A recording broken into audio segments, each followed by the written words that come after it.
That is Jorat. This is my town. Look. We go north down. This is my town. I'll come back with a Rolls Royce. That is my town. That is my town, Jorhat. মই ইয়াৰ পৰা এখন cycle লৈ ওলাই গৈছিলো. I come back with a Range Rover. আৰু মই in future Rolls Royceত লৈ পেলাই আহিম. কিন্তু মানুহজন নাহিলো. আজি আমি তেওঁৰে সেই টাউনখন কি যোৰহাট. আমি 100 days APSC যোনটো মিছন সিৰিজ তাত আমি जो ডিস্ট্ৰিক্ট কিছুমান চাই আছিলো ধেমাজি কামৰূপ মেট্ৰ আমি বহুতখিনি ডিস্ট্ৰিক্ট চাই গলো এতিয়া আমাৰ আজিৰ ডিস্ট্ৰিক্ট যোৰহাট তো যোৰহাটত আমি চাওঁতে চাম যে ইয়াত কোৱেশ্চনছ এপিএসসি কিমান ধৰণৰ খুলিছে ওয়ান অফ দা হাইয়েস্ট মানে যদি স্ট্ৰাইক ৰেট চাই যোৰহাটৰ ওপৰত কোৱেশ্চনছ বহুত বেছি আছে যে আজিলৈকে মই যিমানবোৰ প্ৰিভিয়াছ ফিল্মছ অফ পেপাৰ চাই পেলাই কৈছো ডিপাৰ্টমেন্টাল আৰু যোনবোৰ সিসি মেইনছ তাৰ পৰা চাই আমি কোৱেশ্চনছ বহুত আহিছে তো ঠিক আছে কোৱেশ্চনছ অহাৰ আগতে যোৰহাট টাউনখন এখন তো টাউনখনৰ ৰাতি ভিউ তো তাৰ আগত মাইথোলজি চাম যে মাইথোলজি লগত যোৰহাট কেনেকে ধৰণে লিংকড তো মাইথোলজিয়ে কি কয় মহাকাব্য খবৰে ৰামায়ণ মহাভাৰতত বা কৰবাত যোৰহাটৰ লিংক আছিল নেকি য'ত পাওঁ আমি তাৰ পিছত আমি চাম আহি পেলাই যোৰহাট আহোম ৰজাৰ দিনত কি হ'ল তাৰ আগত চুতীয়াসকলৰ দিনত যোৰহাটৰ অৱস্থিতি কেনেকুৱা আছিল তাৰ পিছত আমি চাম যে আহি পেলাই মানৰ আক্ৰমণৰ সময়ত যোৰহাটৰ কেনেকুৱা কি অৱস্থা আৰু শেষত আমি প্ৰেজেন্ট যোৰহাট ইয়াৰ অনুষ্ঠান প্ৰতিষ্ঠান কি ক'ত কিয় বিখ্যাত যোনবোৰ পৰীক্ষাত কোৱেশ্চনছ আহি থাকে আৰু ডিস্ট্ৰিক্টখনৰ বিষয়েও আপুনি নজনা যোনবোৰ বিং যদি আপুনি যোৰহাটীয়া তো আপুনি আৰু কিছুমান ৰখ পাব যোনবোৰ আপুনি নাজানে এখিনি আজি জানিবলৈ পাব তো ঠিক আছে ফাৰ্স্ট আমি আৰম্ভ কৰো মাইথোলজিৰ পৰা তো মাইথোলজিৰ পৰা আৰম্ভ কৰিছো এয়া মাইথোলজি এজন কি দেখিছে ভালকে একবাৰ চাই লওকচোন দেখি ছবিয়ে কথা কয় ছবিখনে কিহৰ কথা কৈছে বাৰু ছবিখনে কথা কৈছে জৰাখণ্ডক ভীমে কি কৰিছে ইয়াত দুফাল কৰিছে তো জৰাখণ্ড এজন ৰজা আছিল তেওঁ কৰ ৰজা আছিল মগধ ৰাজ্যৰ তেওঁ ৰজা আছিল আমি মহাভাৰতত এই কথা পাওঁ তো মগধৰ ৰজা জৰাখণ্ডই কি কৰিছিল বহুতবোৰ সৰুবৰ ৰাজ্য জয় কৰিছিল বহুতখিনি ৰাজ্য এই জয় কৰা ৰজাসকলক যাক জয় কৰিলে তেওঁ এগুলোক কি কৰিছিল বন্দী কৰি ৰাখিছিল এখন জেগাত এই জেগাখন হৈছে যোৰহাট তো যোৰহাটত কি কৰিছিল সেইখিনি মানুহক বন্দী কৰি মানে যোৰহাট জেইল আছিল তেতিয়া কাৰ দিনত মহাভাৰতৰ দিনত কাৰ জৰাখণ্ডৰ তো এই কথাটো আমি ক'ত পাওঁ এইটো কথা কয় গুণাবৰৰাম বৰুৱা তেওঁ জীৱনীকাৰ তো জীৱনীকাৰ গুণাবৰৰাম বৰুৱাই তেখেতৰ আসাম বুৰঞ্জীত এইটো এটা প্ৰবাদ আছে বুলি উল্লেখ কৰিছে তো সেইটো ফাৰ্স্ট যোৰহাট সম্পৰ্কে ফেক্ট তাৰ পিছত আমি যোৰহাটৰ আহোমৰ ইতিহাসত যদি চাওঁ আহোমৰ ইতিহাসৰ আগত পোৱাৰ আগত আমি চুতীয়া সকলৰ দিনতো পাওঁ কাৰণ মাজুলীত চুতীয়াসকলে কি কৰিছিল ৰাজধানী প্ৰতিষ্ঠা কৰিছিল তেওঁলোকে ৰাজধানী প্ৰতিষ্ঠা কৰিছিল তো তাৰ সেইকাৰণে যোৰহাটৰ অঞ্চলটো চুতীয়াৰ সকলৰ এক মানে ভূমিকা আছিল বুলি হিষ্ট্ৰীয়ে কয় আমাক তাৰ পাছত আমি যদি একদম আপুনি উল্লেখনীয় প্ৰবাদ পাওঁ প্ৰতাপ সিংহৰ দিনত তো প্ৰতাপ সিংহৰ দিনত যোৰহাটত আজিও এটা জেগা আছে হাতীশাল শুনিছেনে য'ত যোন মানুহ নিমাতী হাতীশালৰ ওচৰে পাজৰে মানে হাতীশাল মানে কি কৰে ইয়াত ৰজাই কি কৰিছিল বনৰীয়া হাতীক ধৰি পেলাই নাগালেণ্ডৰ সেইপিনৰ পৰা আনি মানে খাৱৈত পেলাই ডাঙৰ খাৱৈ এনেকুৱা ড্ৰেইনত পেলাই এটা দীঘলীয়া সময়ত কি কৰিছিল হাতীক বশ কৰিছিল যিহেতু হাতী বশ কৰিছিল আৰু সেইকাৰণে এই অঞ্চলটোক হাতীশাল বুলি কোৱা হয় ঠিক আছে প্ৰতাপ সিংহৰ দিনত তেনেকে আমি যোৰহাটৰ কথা মেনশ্যন পাওঁ তাৰপিছত গদাধৰ সিংহৰ দিনত অবভিয়াছলি এই আহোম ৰাজৰ সেই ওচৰ পাজৰ শিৱসাগৰ যোৰহাট এইটোৱে আছিল তেওঁলোকৰ কেন্দ্ৰভূমি পিছলৈ আহি আহোমৰ শেষখন ৰাজধানীও যোৰহাট হৈছিল কিন্তু এই আগত শেষৰ কালচোৱাতটো যোৰহাটৰ এটা চেণ্টাৰে হৈ গ'ল আহোম ৰাজৰ কাৰণে যোৰহাট কি হৈ গ'ল প্ৰাণকেন্দ্ৰ হৈ গ'ল নাৰ্ভ চেণ্টাৰ কিন্তু তাৰ আগৰখিনিতো আমি কিছুমান মানে ইয়াৰ ভগ্নাশেষ পাওঁ কিছুমান আলি পাম সেই পোৱা এটা আলিৰ ভিতৰত নামটো ধোদৰ আলি ধোত মানে অসমীয়াত কাক কয় কোনখিনি মানুহ ধোত যোনে কাম নকৰি এনে ফ্ৰীতে খোৱা মানুহখিনিক কি বুলি কয় ধোত আছিল সেই ধোদৰ কনচেপ্টটোৰ এটা কি আছে লিজেণ্ড প্ৰবাদ আছে প্ৰবাদটো কাৰ দিনৰ গদাধৰ সিংহৰ দিনৰ তো গদাধৰ সিংহৰ দিনত কি হ'ল বহুত ধোত বাঢ়িল বোলে ৰাজ্যত বহুত ধোত বাঢ়িল ফ্ৰীতে খোৱা ফ্ৰীকা খানা লাগে চবকে মুখকাৰুতি তো তেতিয়া কি কৰিলে গদাধৰ সিংহই কি ক'লে যে এটা স্কিম ওলালে যে যোনে যোনে ঢৌত আছে মই ফ্ৰীতে খুৱাম বুলি এটা চাউনি পাতিলে শিবিৰ পাতিলে বোলে এইটো আমি সৰুতে শুনা সাধু টাইপৰ আৰু এইটো কিমান হিষ্টৰিকেল কিমান সত্যতা আছে নাজানো কিন্তু যিহেতু আলিটো আছে সম্ভৱতঃ সেইটোৱে তাত মানে কি কৰে যেতিয়া গোট খালে গোটেইখিনি ঢৌতখিনি ৰাজ্যৰ তাৰপিছত গদাধৰ সিংহই ক'লে ঠিক আছে তাৰ এদিন কি কৰিলে মানুহখিনিক জুই লগাই দিলে ৰাতি শোৱাৰ পাছত তাত জুই লগাই দিলে তো শোৱাৰ পাছত যেতিয়া জুই লগাই দিয়াত কি হ'ল ঢৌত যোনখিনি আছিল মানুহখিনি পলাই পতং দিলে মানুহখিনি আৰু কেইটামান বোলে হেনো তাত 3টা মানুহ থাকি গ'ল যোনকেইটা মানে জুই লগাৰ পিছতো নগ'ল এটা কথা আছে পিছফালে পৰিছে মানে এটাই কৈছে পিছফালে পৰিছে সিটোৱে কৈছে সি শুই থাক মানে সেইটো ভাবিব নালাগে তো তেতিয়া কি কৰিলে গদাধৰ সিংহই আইডেন্টিফাই কৰিলে যে এই 3টা বোলে আচল ঢৌত আৰু যোনকেইটা নকল ঢৌত আছিল এই নকল ঢৌৰ হতুৱাই কি কৰালে এটা এই আলিটো বনালে এই আলিটো ক'ৰ পৰা ক'লৈ যায় আমি জয়পুৰলৈকে পাওঁ জয়পুৰ ক'ত আছে ডিব্ৰুগড়ত আমি কমাৰ গাঁৱৰ পৰা গোলাঘাট জিলাৰ কমাৰ গাঁৱৰ পৰা দেগাঁও আমি গৈ পেলাই ক'ত পাওঁ জয়পুৰলৈকে সেই ঢৌৰ আলি এইটো এতিয়াও আমাৰ কি হৈছে এইটো ব্যস্ত আলি তিতাবৰৰ যোৰহাটৰ তিতাবৰৰ মাজে এইটো পাৰ হৈ যায় ঢৌৰ আলি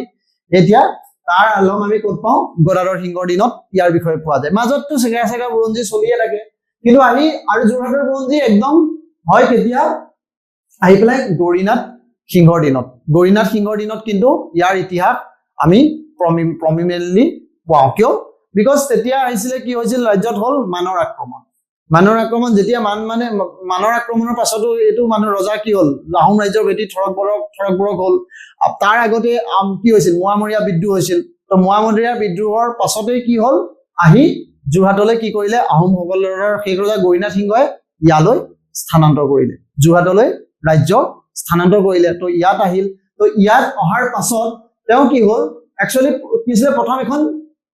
হেৰি আছিলে চন আছিলে 1794 গদাধৰ সিংহই দুখন দিছৈ কোট নামৰ এটা কোট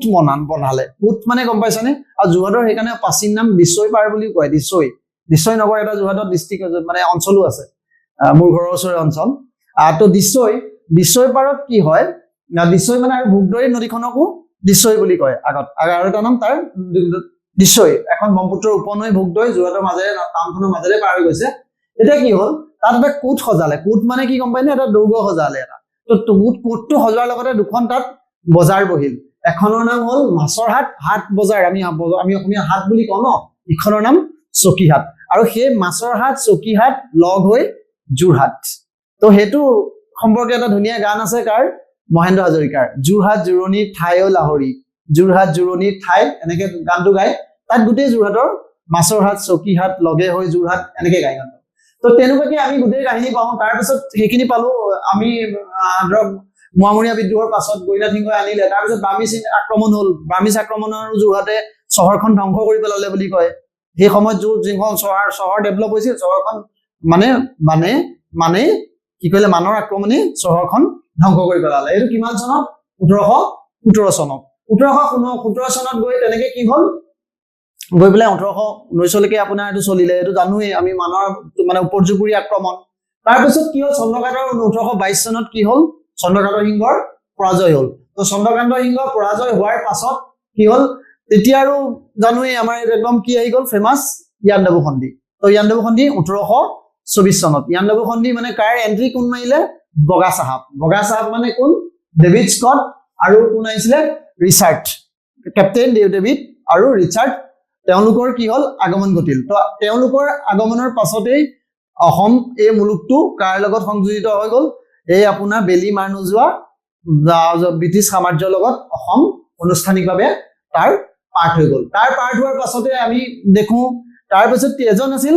যুৱক নাম গন্ধৰ কোঁৱৰ এইটোকে লৈ এইটো সময়ত খুব পাইছিল মই গন্ধৰে কৈছো এখন নাটক আছিল খুব পপুলাৰ হৈছিলে মই গন্ধৰ কৈছো গন্ধৰ কি আছিল আহোম ৰজাৰ ৰাজকোঁৱৰ তেওঁলোকে কাৰ বিৰুদ্ধে ব্ৰিটিছ শাসনৰ বিৰুদ্ধে তেতিয়াই আমি কি কৰিছিল তেওঁ বিপ্লৱ গঢ়ি তুলিছিল আমি সেই সম্পৰ্কে এইটো 1829 সময় 1828ত আৰম্ভ কৰিছিল 1829ত গন্ধৰক পিছত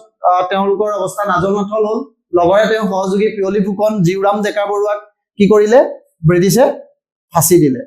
তেওঁলোকক ফাঁচি দিলে জিউৰাম পিয়লি ফুকন কিন্তু গমধৰৰ পিছত তেওঁ অৱশেষ পোৱা নাযায়, তেওঁ পলাই গল বুলি বহুতলে কয়, কিন্তু ক'ত কি হ'ল গম পোৱা নাযায়। সেয়া আছিল 1822 চনত। চাওক 1858 চিপাহী বিদ্ৰোহ আৰম্ভ হৈছে গোটেই ভাৰতত, কিন্তু গমধৰে তাতকে 1829 মানে অলমষ্ট 28 বছৰ 30 বছৰ আগতে কি কৰিছিল, আহোম ৰাজতন্ত্ৰ মানে ব্ৰিটিছ শাসনৰ বিৰুদ্ধে প্ৰতিবাদ কৰিছিল। তো গমধৰৰ বিষয়ে আমাৰ আহে। কাইলৈ যদি আমাৰ প্ৰেজেন্ট ৰিভল্ট এইবোৰ যে আমি মেইনছত লিখিব লাগে, প্ৰেজেন্ট ৰিভল্ট, তাৰপিছত তোমাৰ ট্ৰাইবেল ৰিভল্ট, এইবোৰত হলে আমি কাৰ নাম কওঁ, যেনেকে আমি তীৰত সিঙৰ কথা কওঁ, আমি ৰাণী গাইডেলুৰ কথা কওঁ, আমি তেনেকে কাৰ কথা ক'ব পাৰো, আমি গমধৰৰ কথাও আমি তাত কি কৰিম, মেনশ্যন কৰিব পাৰো। মেইনছৰ এনচাৰ আইটিকত গমধৰ কোঁৱৰৰ বিপ্লৱ 1829ৰ কাহিনী। তাৰ পাছত আহিল আমাৰ পৰিচিত সকলোৰে মণিৰাম দেৱান। মণিৰাম দেৱানৰ নাম আমি কোনটো ইভেন্টৰ লগত আমি সাঙুৰো সেইটো সম্পৰ্কে এপিএছএ কিমান বাৰ কুৱেশ্যন সুধিছে হিচাপ নাই। 2023ত মেইনছত কুৱেশ্যন সুধিছে মণিৰাম দেৱান। আৰু তেওঁ এজন উদ্যোগী আছিল, জানো আমি এজন প্ৰখ্যাত চাহ খেতিয়ক নহয় জানো। আৰু তেওঁৰ আপোনাৰ তেওঁ কোনটো হেৰি আছিল, তেওঁ একচুৱেলি কলিতা ৰজা বুলিও কোৱা হয়। তেওঁক মণিৰাম দেৱানক কলিতা ৰজা বুলি কোৱা হয়। আমি পাৰ্চনেলিটিবোৰ চাব লাগে ন। আৰু তেওঁৰ এছ'চিয়েশ্যনটো ক'ত, যোৰহাটৰ লগতে। তো আমি একচুৱেলি যদিও ডিষ্ট্ৰিক্টটো চাইছো, ডিষ্ট্ৰিক্টটোৰ আঁৰ লৈ পেলাই সেইসকল ব্যক্তিক চাব খুজিছো যোনখিনিৰ আমাৰ পৰীক্ষাটো আহি থাকে। পৰীক্ষাটো আছে দিয়কচোন বেলেগ বেলেগ, আমাৰ কিন্তু লেন্সটো কি যে এক্সামত কি আহে, হয়নে। আমি সেই লেন্সটোত চাবলৈ গ'লে আমি পিয়লি ফুকন, মণিৰাম দেৱান যোৱাবাৰ কুৱেশ্যন চাইছে, এনেই কিমান আহিছে কুৱেশ্যন বাদ দিয়ক, বহুত বাৰ ফিলিমছত কুৱেশ্যন চাইছে যে কলিতা ৰজা কাক কোৱা হয়, মণিৰাম দেৱানৰ আপুনি কোনটো চনত ফাঁচি দিছিল, সেইটো কথা আহি যায়। প্ৰথমজন বিপ্লৱী কোন, 1858ত অসমৰ পৰা কোনজনে পাৰ্ট লৈছিল, তেনেকুৱা বেলেগ বেলেগ কুৱেশ্যন মানে ইফাল সিফাল কৰি মণিৰাম দেৱানৰ ওপৰত সুধিয়ে থাকে। আৰু মণিৰাম দেৱানৰ ওপৰত আমি জনাটো মণিৰাম দেৱান, পিয়লি, এতিয়া চব দুজন নাম পাইছে, এজন ফুকন পিয়লি, এজন পিয়লি বৰুৱা। দুইজনৰ নামত মানুহে কনফিউজ কৰে, কিন্তু দুইজন বেলেগ বেলেগ। যোনজন মণিৰাম দেৱানৰ লগত মৃত্যু হৈছিল তেওঁৰ নাম পিয়লি বৰুৱা, সিজন কিন্তু ফুকন, সিজন গমধৰৰ সহযোগী আছিল। গমধৰে 30 বছৰ আগতে কৰিলে ন। পিছত মানে অসমত 30 বছৰৰ ভিতৰতে অসমত 2টা বিপ্লৱ দুজন মানুহৰ নেতৃত্বত দেখিব পাওঁ। 1858ত নেতৃত্বত মণিৰাম দেৱান, তেওঁ কলিকতালৈ চিঠি লিখিছিল। বাকী তেওঁ যোনটো এই বংগৰ গোটেইখিনি দিল্লী বোম্বাই গোটেইখিনি যোনটো বাহাদুৰ শ্বাহ জাফাৰৰ নেতৃত্বত যোনটো 1858ৰ যোনটো বিদ্ৰোহ হৈছিল, সেইটোৰ বিষয়ে আমি জানো। যোনটো আমি ফাৰ্ষ্ট বিদ্ৰোহ বুলিও কয় ন, ব্ৰিটিছৰ এগেইনষ্টত প্ৰথমটো বিপ্লৱ মানে ভাৰতীয়সকলৰ, সেইটো আছিলে। সেই বিদ্ৰোহটো কিন্তু সেইটো যদি কয় দিছে নে তাৰ আগত আৰু বেলেগ বেলেগ, কিন্তু সেইটো এটা মানে সামূহিক বিপ্লৱ আছিল, সেইকাৰণেও প্ৰথম বিদ্ৰোহ বুলি কয়। চিপাহী বিদ্ৰোহ বুলিও আমি তাক নাম দিওঁ। ফাৰ্ষ্ট ৱাৰ ফৰ ইণ্ডিপেণ্ডেন্স বুলি তাক বি.ডি. সাভাৰকাৰে কৰিছিলে। তেওঁ এইটো মনত কয়। যি নহওক সেইবোৰ আমি হিষ্ট্ৰীত পাওঁ, ভাৰতীয় ইতিহাসত। তো সেইখিনি আমি ইয়াৰ লগত লিংক কৰি চালে আমাৰ সেই সময়ত আমাৰ প্ৰতিনিধি কোন, অসম মুলুকৰ প্ৰতিনিধি আছিল গমধৰ, তাৰ আগৰ প্ৰতিনিধি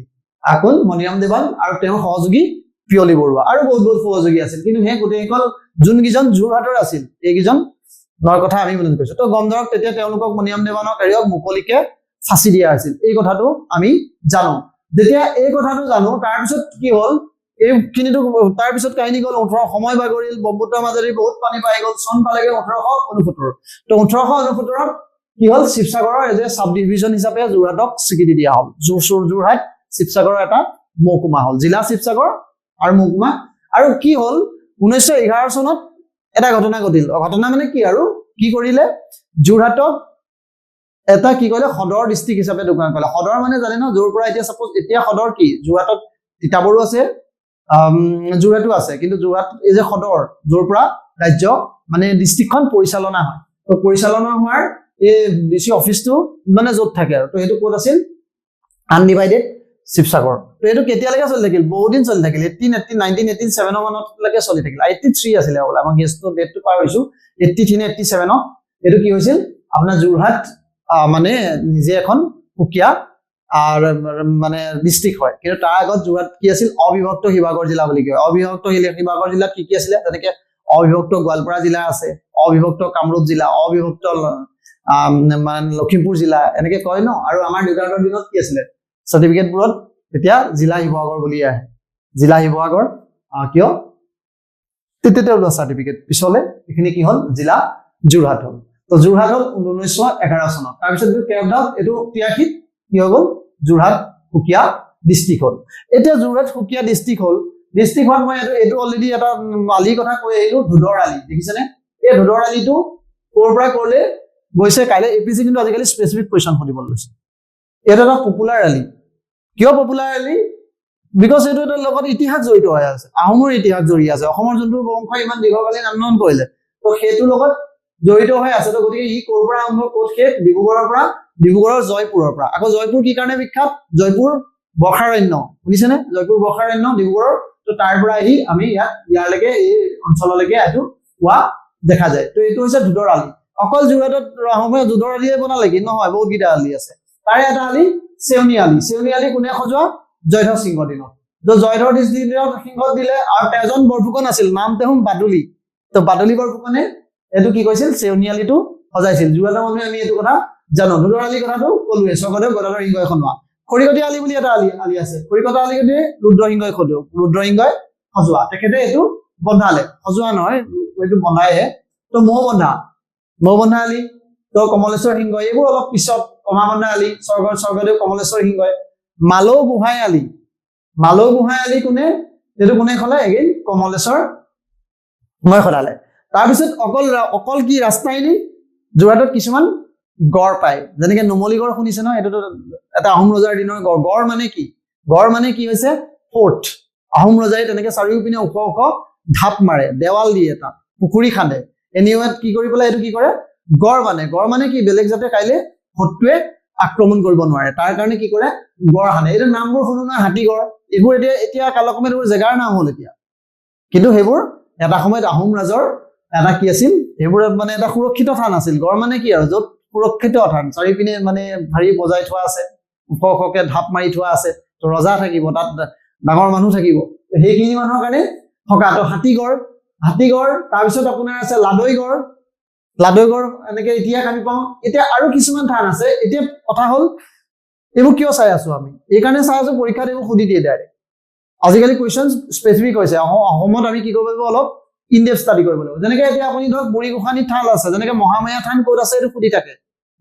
যিমানবোৰ আমাৰ থান দেৱালয় আছে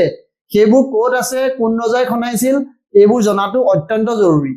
কাৰণ সেইবোৰৰ ওপৰতে কুৱেশ্যনছ তেনেকে আহি থাকে গৰখীয়া দৌল তেনেকে যোৰহাটত এটা চাচা এইটো স্বৰ্গদেউ শিৱসিংহৰ দিনতে সজাইছিল আকৌ তেনেকে আছিল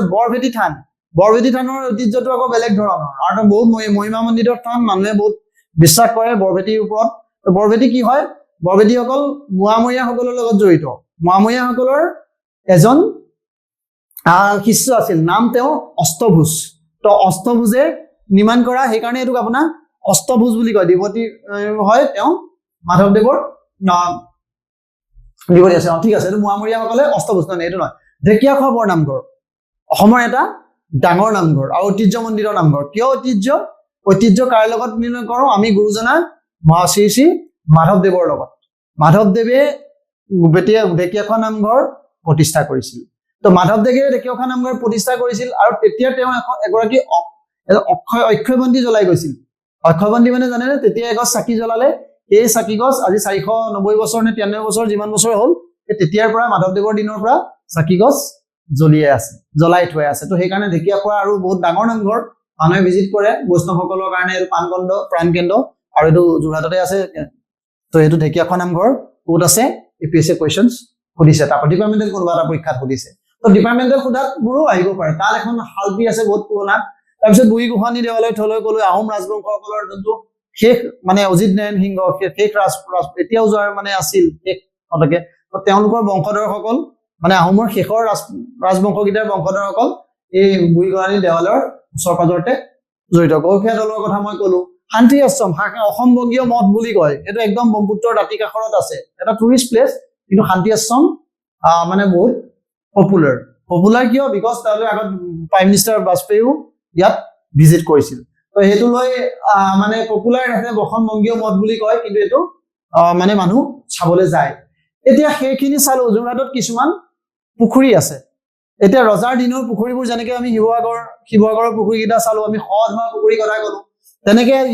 ৰাজমাও পুখুৰী ক'ত আছে বুলি ক'লে ৰাজমাও পুখুৰী ক'ত আছে যোৰহাটত আছে তো ৰাজমাও পুখুৰী হাতীগড় পুখুৰী এইবোৰৰ ইতিহাস আছে ৰাজমাওৱে খন্দোৱা কটকী পুখুৰী মিঠা পুখুৰী বঙাল পুখুৰীৰ কথাও সেইটো ইতিহাস আছে কুৰগুৰিয়ানীৰ লগত ৰাজেশ্বৰ সিংহৰ পত্নী পুৰগৰায়ন তেওঁৰ লগত কি হয় কি আছিলে যেতিয়া তেওঁ এজন মানে যেতিয়া কাৰ আক্ৰমণ হৈছিল মোৱামৰীয়াসকলৰ আক্ৰমণত তো তেওঁলোকৰ নেতা কি কৰিছিল এজন মঙালে মান সিঙে তেওঁ কি কৰিছিল কাটিছিল তাৰ পাছতে কি হয় তেওঁক ৰাণীয়ে উপহাৰ স্বৰূপে টকা দিলে সেই টকাৰে কি কৰিছিল 3 টকা নে কিমান টকা দিছিল সেই টকাৰে তেওঁ বঙাল পুখুৰী খনালে এজন বঙাল ৰূপসিং বঙাল তেওঁৰ নাম তেনেকুৱা কিবা এইবোৰ আমি ইতিহাসত যেতিয়া আহোম ইতিহাসটো পঢ়িম তেতিয়া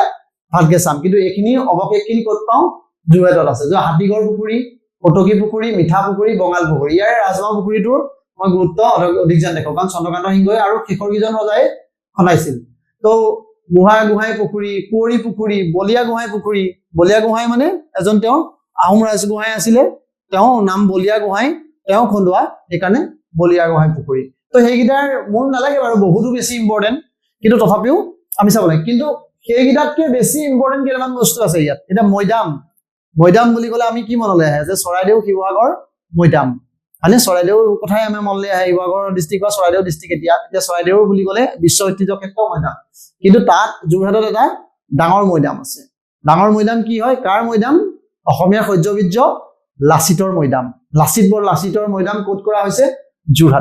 যোৰহাটৰ ছটাই নামৰ এটা জেগা আছে তাত কি হৈছে লাচিত মৈদাম আছে এতিয়া লাচিতৰ মৈদামটো কিয় ইম্পৰ্টেণ্ট লাচিত কিয় ইম্পৰ্টেণ্ট এইটো কাৰোবাক ক'ব লাগে নেকি আমাৰ কাৰণে এজ এ জাতি হিচাপতো ইম্পৰ্টেণ্ট দিয়া এজ এ পৰীক্ষাটো লাচিতৰ ইম্পৰ্টেঞ্চ বহুত বেছি কাৰণ 400 বছৰীয়া জয়ন্তী হৈ গৈছে যোৱা বছৰ পুৰা গোটেই বৰ্ষজোৰা জয়ন্তী পাতিছে 2022 চনৰ এটোলৈ প্ৰাইম মিনিষ্টাৰ আহিছে প্ৰাইম মিনিষ্টাৰে ইভেন কি কৰিছে লাচিতৰ ষ্টেচু কি কৰিছে উন্মোচন কৰিছে যোনটো এইটো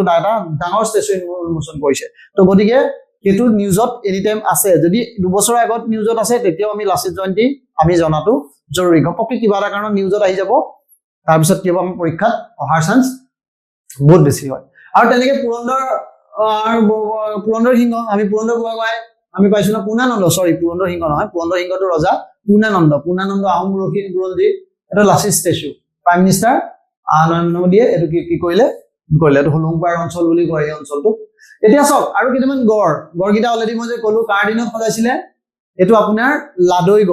লাদৈগড়টো কোনে সজালে ৰজা প্ৰতাপ সিংহই কাক লগত যুঁজিবৰ কাৰণে সজাইছিল যোনখিনি কছাৰীৰ লগত তেতিয়া মানে নেৰানেপৰা যুঁজ তো তয়াময়া যুঁজ তো কছাৰীৰ লগত যেতিয়া তয়াময়া যুঁজত লাদৈগড় নামৰ গড়টো সজাইছিল কছাৰীসকলক লুধিবৰ কাৰণে কোনে প্ৰতাপ সিংহই তেনেকে দেবেৰাগড় মৌগড়ত কি হয় মৌগড়ৰ এখন যুদ্ধও আছে আহোম বুৰঞ্জীত গম পাই নে মৌগড় যুদ্ধ তো মৌগড়ৰ যুদ্ধত আৰু ইয়াৰ লগত লিংক কি হয় আহোমৰ ইয়াৰ সেইখন যুদ্ধৰ নিচিনা আৰু মৌগড় তাৰপিছত বৰগড় দিছৈকোট মানে গম পাইছে নে দিছৈ এইটো যোনে আনি চন্দ্ৰকান্ত সিংহই এটা কোট মাৰিলে দিছৈ পাৰত মাৰিলে কাৰণে এইটো দিছৈকোট বুলি কয় সেইখিনি হলটো আহোমৰ লগত ইতিহাস কিন্তু ব্ৰিটিছ চাহাবেওতো ইয়াত ইতিহাস গঢ়ি গ'ল ব্ৰিটিছ চাহাবসকল যে আহিছিলে তাৰে এটা আছে জিমখানা কাপ কিয় বিকজ এখন ওল্ডেষ্ট গল্ফ কোৰ্স ইয়াত যোনখন গল্ফ কোৰ্স আছে এখন ৱৰ্ল্ডৰ ওল্ডেষ্ট হয় আৰু থাৰ্ড ওল্ডেষ্ট ইন ৱৰ্ল্ড আৰু এছিয়াত 3 নম্বৰ তাৰ ৰেংক এছিয়াত 3 নম্বৰ ৱৰ্ল্ডত এটা কিমান বছৰ হ'ল 150 বছৰতকে বেছি এতিয়া 150 বছৰ হ'ল কাৰণ কোনে কৈছিল জিমখানা কাপ এইটো ভুটিয়া প্লেচ বুলি কয় বহুতে আমি সৰুপা এনেকৈ শুনি থাকো যে হন্টেড প্লেচ হয় এইটো যোৰহাটৰ জিমখানা ক্লাব হন্টেড প্লেচ হয় কাৰণ ইয়াত এটা তোমাৰ কি হয় জিমখানা ক্লাব ট্ৰফি হয় গভৰ্ণৰ্ছ কাপ ট্ৰফি তো গভৰ্ণৰ্ছ কাপ ট্ৰফিটো কিহৰ কাৰণে হয় আপোনাৰ এইটো গভৰ্ণৰে এইটো ঘোঁৰা দৌৰ হয় গভৰ্ণৰ কাপ এইটো কাৰণে মানুহে ঘোঁৰা দৌৰ দৌৰাই আৰু গভৰ্ণৰে তাৰ প্ৰাইজটো দিয়ে এইটো এটা পপুলাৰ কাৰ্ড তো তাৰপিছত এই তো ইনষ্টিটিউটৰ চক নাম কি দেখিছে নাম কি টকুলাই বিষয়ে বহুত বেছি কুৱেশ্যনছ আহিছে যোৱাবাৰো মই এটা কুৱেশ্যন দিছে টকুলাই কোন চনত হয় টকুলাই ক'ত আছে আৰু কিয় বিকজ এইটো ৱৰ্ল্ডৰ লাৰ্জেষ্ট গৱেষণা কেন্দ্ৰ কিহৰ চাহ আৰু অসম নামেই চাহৰ কাৰণে আমি অসম ফেমাছ তো তাত ইয়াত আছে কি টকুলাই আৰু টকুলাই কি আহিছে পৰীক্ষাত এইকেইটা ফেক্টে আহিছে এতিয়া কোনটো চনত হৈছিল 1911 1911 চনত ইয়াৰ প্ৰতিষ্ঠা হৈছিল ব্ৰিটিছৰ দিনতে প্ৰতিষ্ঠা হোৱা তো ৱৰ্ল্ডৰ লাৰ্জেষ্ট টি গৱেষণা কেন্দ্ৰ আৰু ইয়াৰ ওপৰত পৰীক্ষাত আহিছে হলুংপাৰ গিবনৰ ওপৰতো কুৱেশ্যনছ আহিছে অভয়াৰণ্যৰ বিষয়ে কলি থাকে যোৰহাটত থকা এখন অভয়াৰণ্যৰ ৱাইল্ড লাইফ চেঞ্চুৰী তো ৱাইল্ড লাইফ চেঞ্চুৰীখনৰ নাম কি হলুংপাৰ ৱাইল্ড লাইফ চেঞ্চুৰী ইয়াত কি হয় যোনটো কিহৰ কাৰণে হয় এইটো গিবন দেখিছে না এইটো মুলুক গিবন তো গিবন পাই তো ইয়াত যোৱাবাৰ নিউজত আছিল যোৱা বছৰটোত কিহৰ নিউজত আছিল বিকজ এইটো তাত এটা প্ৰটেষ্ট হৈছিল কিয় তাত এটা ONGC-য়ে ড্ৰিল কৰিছিল ONGC-য়ে তাত মানে তেল খনন কাৰ্য কৰিছিল গেছ ডিলিং অইল আৰু গেছৰ তো সেইটোৰ বিষয়ে ওপৰত প্ৰটেষ্ট হৈছিল CSR নেক্সট তাৰ ওপৰত কুৱেশ্যন আছে নিষ্ট ক'ত আছে যোনে পঢ়ে ৰিচাৰ্চৰ লগত জড়িত জানে তো CSR যোনটো এইটো নিষ্টটো হয় এইটো ক'ত আছে আগতে RRL বুলি কৈছিলে ৰিচাৰ্চ লেবৰেটৰী ৰিজনাল ৰিচাৰ্চ লেবৰেটৰী এইটো কি হয় যোৰহাটত অৱস্থিত তো এইটো আপোনাৰ এনেকুৱা গোটেই অল অসমত 8টা 10টা মানে 7টা নে 8টা আছে তো তাৰ এটা যোৰহাটত আছে যিহেতু চেন্ট্ৰেল লেবৰেটৰী তো এইটো বিষয়ে ক'ত আছে সুধে কাৰণ ইয়াৰ কথা সুধি গৈছে পৰীক্ষাত সুধিছে যে ৰেইন ফৰেষ্ট মানে ৰিচাৰ্চ ইনষ্টিটিউট বৰ্ষাৰণ্য গৱেষণা কেন্দ্ৰ এইটো ক'ত অৱস্থিত এইটো এগেইন যোৰহাট তো ৰেইন ফৰেষ্ট CSIR অকল তাতে নহয় এইটো কি এৰি পলু ধান গৱেষণা এইটো ক'ত আছে তিতা এৰি মুগা এইটো তাৰপিছত ধান গৱেষণা কেন্দ্ৰ এইবোৰ ফেকচুৱেল কোৱেশ্চন ডাইৰেক্ট সুধি দিয়ে আৰু মেথছ দ্য ফলোইং দি দিব এনেকে ইয়াৰ ইনষ্টিটিউটৰ নাম দিব পেষ্টা দি দিব নলবাৰী টিহু আপোনাৰ ধৰক বৰপেটা ৰোড এনেকে দি পেলাই কি দি দিব কৰিমগঞ্জ তাত দি পেলাই এইকেইটা দি দিব তাতে আমি গম পাব লাগিব যে ক'ত আছে বায়োটেকনলজি জিঅ'টেক ইনষ্টিটিউট এইটো এগেইন যোৰহাটত ঠিক আছে তো এইখন বাকি এইখনটো মই আপোনাৰ মেইনছ যোনটো আমাৰ মেন্টৰশ্বিপ প্ৰগ্ৰাম চলি আছে তো মেইনছ মেন্টৰশ্বিপ প্ৰগ্ৰামটোৰ শিডিউলটো এটা উইক প্ৰায় আমাৰ সম্ভৱ শেষ হ'ব হৈছে মানে এটা উইক মানে চলি আছে লাষ্ট মনডেৰ পৰা আমি এটা হিউমেন ভেলুজ আমি পঢ়িছো মানুহে ডেইলি ইয়াত কি কৰো এইটো প্ৰগ্ৰামৰ আন্ডাৰত আমি যোনে এনৰোল হয় তাত কি কৰিছো গোটেই 28 ফেব্ৰুৱাৰীলৈকে আমাৰ টাইমিংটো আমি কি কৰি পেলাইছো মানে গোটেই mains finish mains before prelims আমি 28 ফেব্ৰুৱাৰী আমাৰ টাৰ্গেট তো 28 ফেব্ৰুৱাৰী টাৰ্গেটত আমি মেইনছৰ গোটেই সিলেবাসটো ইয়াত শেষ কৰিম তো তাৰ কাৰণে ডেইলি আনসাৰ চেক কৰা হয় আপোনাৰ উইকলি আপোনাৰ টেষ্ট থাকে যি পঢ়িলে উইকটোত ৰাতিলে হেতু টেষ্ট হয় তো তেনেকে কৈ গোটেই সিলেবাসটো আমি ভাগ কৰি পেলাইছো আপোনাৰ ধৰক মানে জিএস গোটেই মেইনছৰ সিলেবাসটো আৰু এফালে আহি থাকে লগে আহি থাকে অসম কাৰণ অসমৰ কোৱেশ্চনছো বহুত বেছি সাইড বাই সাইড অসম আহি থাকে আৰু ইফালে টেষ্ট ৰিভিজন এনেকৈ আপোনাৰ কি হৈ থাকে উইকটোত কৰি মই ভাবিছো এই দুটা মাহত আপোনালোকৰ চেপ্টাৰটো শেষ কৰিম তাৰ কাৰণে মই আপোনাৰ যোনটো এপৰ লিংকটো মই ইয়াত লিংকত দি থোৱা থাকে আপুনি ডাউনলোড কৰিব এপটোত বহুত ফ্ৰী মেটেৰিয়েলো এভেইল কৰিব পাৰিব তাত আমি কিছুমান ফ্ৰী মেটেৰিয়েল দি গৈছো এইখিনি আপুনি এভেইল কৰিব পাৰিব আৰু এইটো টেষ্টৰ শিডিউলটো কোনটো শিডিউলত ডেট আছে নেক্সট অহা 14 ডিসেম্বৰত এটা কি আছে টেষ্ট আছে এথিক্সৰ 14 ডিসেম্বৰত এটা টেষ্ট আছে সেই টেষ্টটো আপুনি কি কৰিব পাৰে এপিয়াৰ কৰিব পাৰে তো এপিয়াৰ কৰিব পাৰে তাৰ মডেল আনসাৰো ল'ব পাৰে 14 ডিসেম্বৰত অসম আৰু এথিক্স ঠিক আছে তো এই গিটৰ ওপৰত আমি ডিটেইল আমি কৰি আহিছো ঠিক আছে তো এতিয়া আমি কালচাৰেল কেপিটেল অফ আসাম বুলি ক'লে এখনটো গোটেইটা লাগি থাকিলে সিটো ঠাইটো হৈ গ'ল যি নহক কালচাৰেল কেপিটেল অফ আসাম সাংস্কৃতিক ৰাজধানী তো অসমৰ সাংস্কৃতিক ৰাজধানীখনৰ নাম কি তাৰ উত্তৰ কি হয় এটোৰ ওপৰত পৰীক্ষাত বহুতবাৰ কোৱেশ্চন আহিছে তো ইয়াৰ নাম কি বহুতবাৰ কোৱেশ্চন মানে চক আপুনি এপিএসসি ডিপাৰ্টমেন্টাল এক্সাম এই সকলোবোৰ কোৱেশ্চন মিলাই কৈছো মানে এই কোৱেশ্চনবোৰ আহিছে মই অলৰেডি তাৰ ওপৰত বনাই আছো সেইকাৰণে মই আপোনাক কনভিনলি ক'ব পাৰিছো কাৰণ এপিএসসি কিছুমান টপিক থাকে যাৰ ওপৰত কোৱেশ্চন এগেইন সুধি থাকে মই এইটো কথা বাৰে কৈ আছো প্ৰিলিমছত আই স্কোৰ মই সদায় এটা ভাল স্কোৰ কৰো জাষ্ট বিকজ অফ দ্যাট মানে এৰিয়াটো ক্লিয়াৰ আছে যে ক'ৰ পৰা কোৱেশ্চনছ আহে সেই পাৰ্টটো কিন্তু আপুনি জানিবলৈ চেষ্টা কৰক যদি সেইটো জানে তেতিয়াহে স্কোৰ ভালকৈ কৰিব পাৰিব যি নহওক সাংস্কৃতিক ৰাজধানী যোৰহাট কিয় যোৰহাটক সাংস্কৃতিক ৰাজধানী বুলি কোৱা হয় সাংস্কৃতিক বৰঘৰ অসমৰ সাংস্কৃতিক বৰঘৰ বুলিও কয় যোৰহাট সাংস্কৃতিবান যোৰহাট অভিজাত যোৰহাট এনেকৈ আপোনাৰ বহুত অভিধা দিয়ে ইয়াৰ ৰিজন চক মূলতঃ এইটোৱে প্ৰথম কথা হ'ল সাহিত্যৰ পিনৰ পৰা যদি আপুনি চায় সেইটো আপুনি যদি আৰু এই কথাবোৰ যদি আপুনি এপিএসসি ভাইবা দিয়ে আৰু আপুনি যদি যোৰহাটৰ তেতিয়া আপোনাৰ কাৰণেতো আৰু ইম্পৰ্টেণ্ট এই কথাটো আপুনি এডিশ্যনেলি জানিব লাগিব বা আপুনি যদি যোনখন ডিষ্ট্ৰিক্ট আপুনি শিৱসাগৰৰ আপুনি জানিব লাগিব আপুনি নলবাৰীৰ আপুনি জানিব লাগিব আপুনি গোৱালপাৰাৰ আপুনি মংগলদৈ আপুনি দৰঙৰ য'ৰেই নহওক আপুনি নিজৰ এৰিয়াটো জিলাখনৰ এইবোৰ বিষয়ে আপুনি জানিব লাগিব ঠিক আছে ইয়াৰ সাহিত্যত বুলি ক'লে কি হয় প্ৰথম চন্দ্ৰকান্ত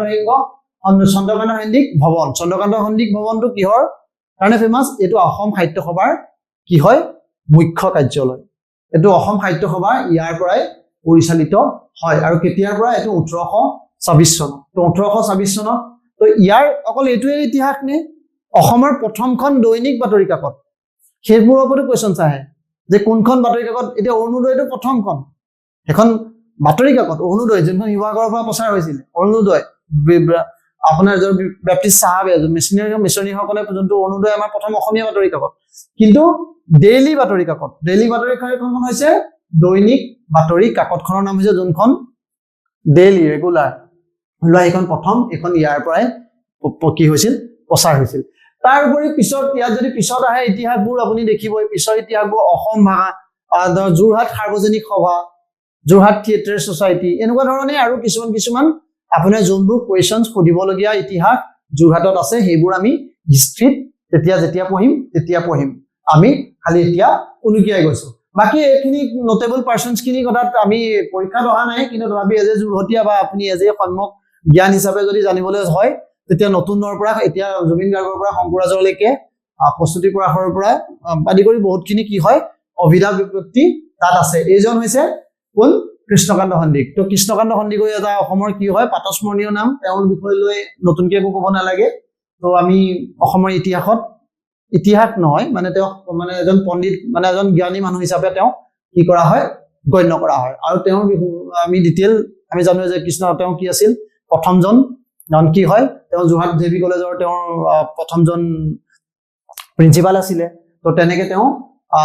গুৱাহাটী ইউনিভাৰ্চিটিও প্ৰথমজন ভিচি আছিল কোন পণ্ডিত পবৰ কৃষ্ণকান্ত সন্দিকৈ একেধাৰে বহুতকেইটা লেটিন গ্ৰীক ইংৰাজী সংস্কৃত বহুতকেইটা ভাষাৰ তেওঁ একেধৰণে জানিছিল তো কেনেকুৱা কাইলৈ পাৰ্চনেলিটি ইম্পৰ্টেণ্ট পাৰ্চনেলিটিত কিন্তু এনেকুৱা তেওঁলোকৰ বিষয়ে আহিব পাৰে যেনেকৈ তাৰপিছত আপুনি বীৰেন্দ্ৰ প্ৰসাদ ভট্টাচাৰ্য তেওঁৰ বিষয়টো এপিচিত এতিয়ালৈকে 3বাৰ আহিলে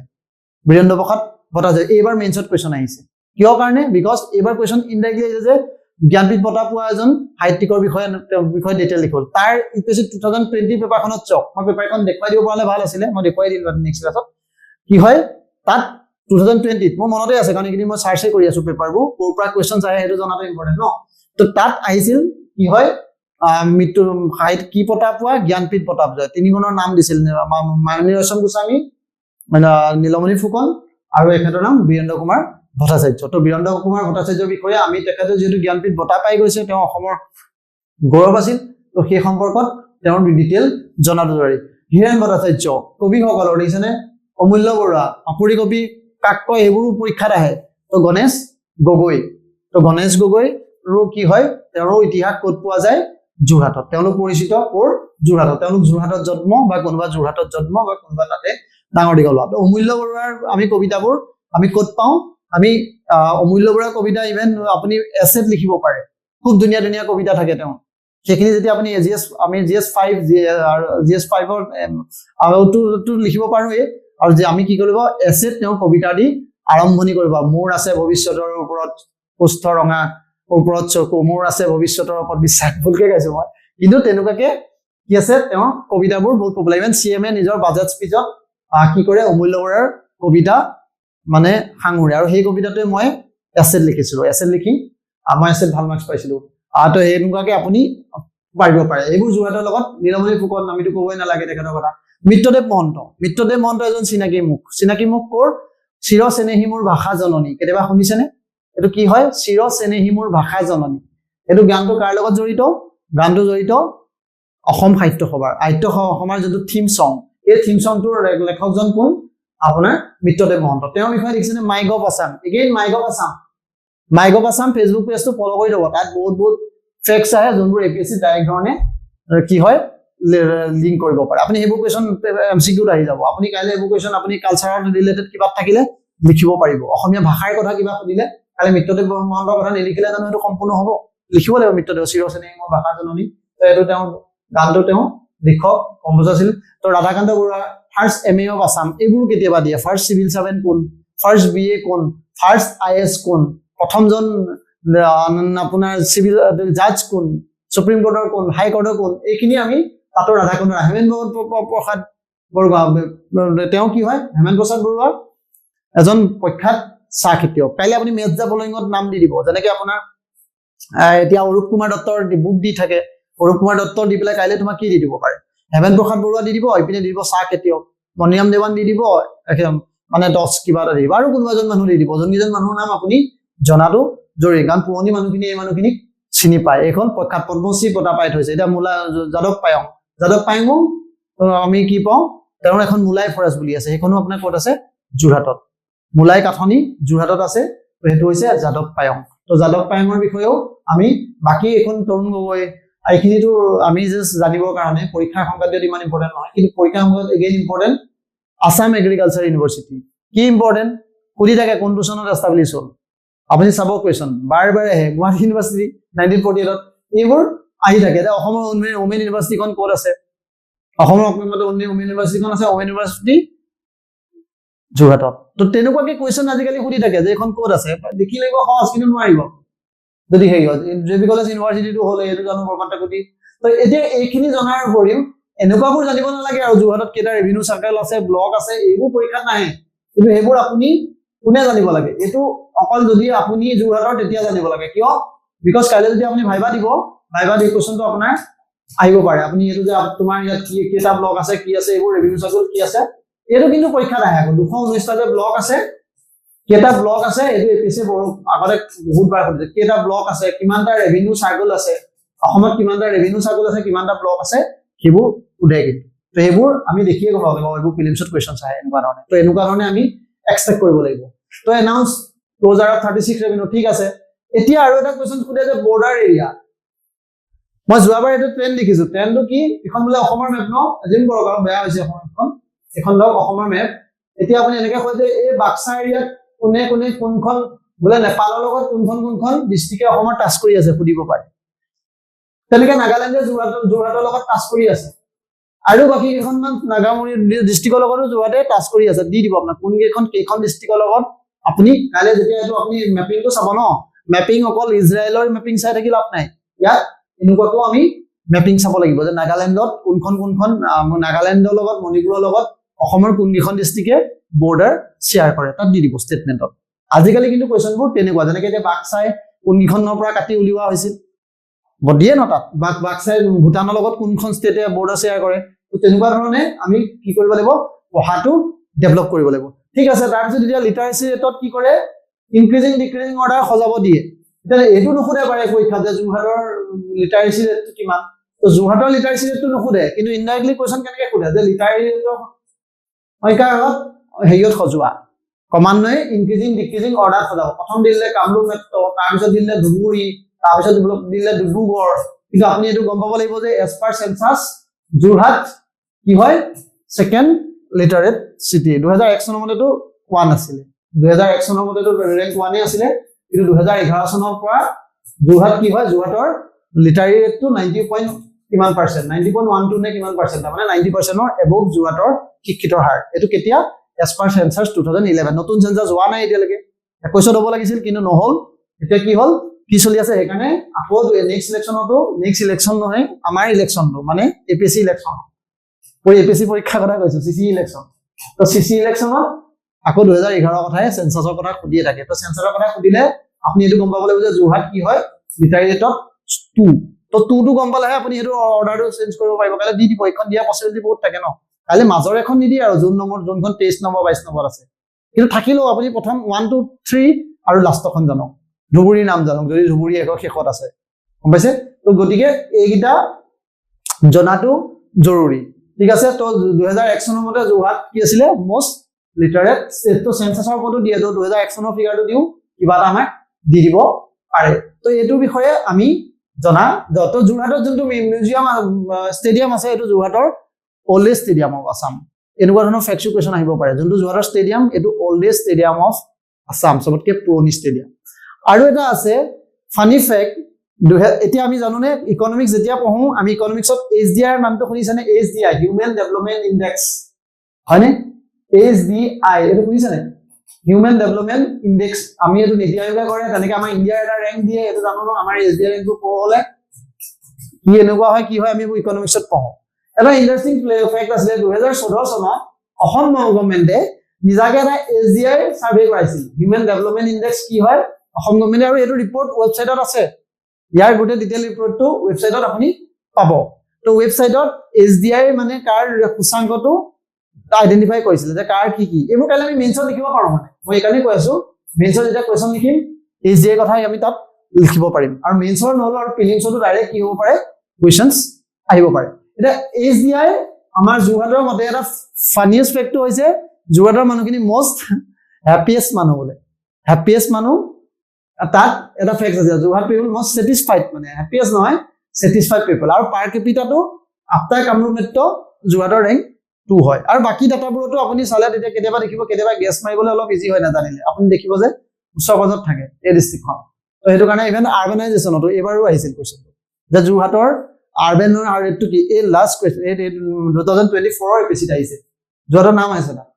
যে আপুনি কোনখন ডিষ্ট্ৰিক্টৰ আপুনি আৰ্বানাইজেশ্যনটো লিখা এনেকৈ লিখিছে আৰ্বানাইজেশ্যনৰ ৰেটটো তাত দি দিছিলে কামৰূপ মেট্ৰ' এনেকুৱা কিবাখন এক্সেক্ট কুৱেশ্যনটো মই পাহৰিছোঁ কিন্তু মানে তেনেকৈ আৰ্বানাইজেশ্যনৰ ৰেটটো সুধিবলৈ কৈছে আৰ্বান কোনখনৰ আৰ্বানাইজেশ্যনটো বাঢ়িছে কমিছে তেনেকুৱাকে কুৱেশ্যনছবোৰ আহে তো it all about Jorhat today ভাবিছোঁ আপোনালোকে বহুতখিনি ফেক্টছ শিকিবলৈ পালে তো এনেকৈ আমি কুৱেশ্যনছ আনি থাকিম ভিডিঅ'টো আপুনি চাই থাকিব তো জুবিনাৰ এগেইন জুবিনাৰ চিটি যে দিছ মাই town I come back with a Range Rover সেইটোতো তেওঁ পাছত এটা লাইন কৈছিল যে মই ইন ফিউচাৰত মই কিয় ৰ'লছ ৰয়েছত আহিম কিন্তু ৰ'লছ ৰয়েছত মানুহজন নাহিল যি নহওক ভালকৈ পঢ়ি থাকক এই এটেম্পটো যাতে ৰাইট এটেম্প হয় তাৰ বাবে ট্ৰাই কৰক আৰু আপুনি যোনটো আমাৰ মেণ্টৰশ্বিপ প্ৰগ্ৰেমটো এইটো বিষয়ে মই আপোনাৰ ডেছক্ৰিপশ্যনত দিয়ে থৈছোঁ এপটোত ভিজিট কৰক এপটোত বেলেগ বেলেগ ধৰণৰ মানে কণ্টেণ্ট আছে এইবোৰ আপুনি ইউজ কৰিব পাৰে আমি তাত আনচাৰ ৰাইটিঙো মানুহৰ কাৰণে অপেন কৰিম মই অতি সোনকালে আপোনালোকে যাতে এনচাৰ্ছ লিখিব পাৰে তাৰ কাৰণে মই সেইটো তাত এপত ডাউনলোড কৰি আপুনি লিখিব পাৰিব মই ইভালুৱেট কৰিম মই এইটো কৰিম হেৰিয়লৈ কিন্তু মেণ্টৰশ্বিপ প্ৰগ্ৰেমটোত সেইখিনি চলি আছে তো ঠিক আছে তো আজিলৈ ইমানেই তো follow' right attempt to make Euro attempt right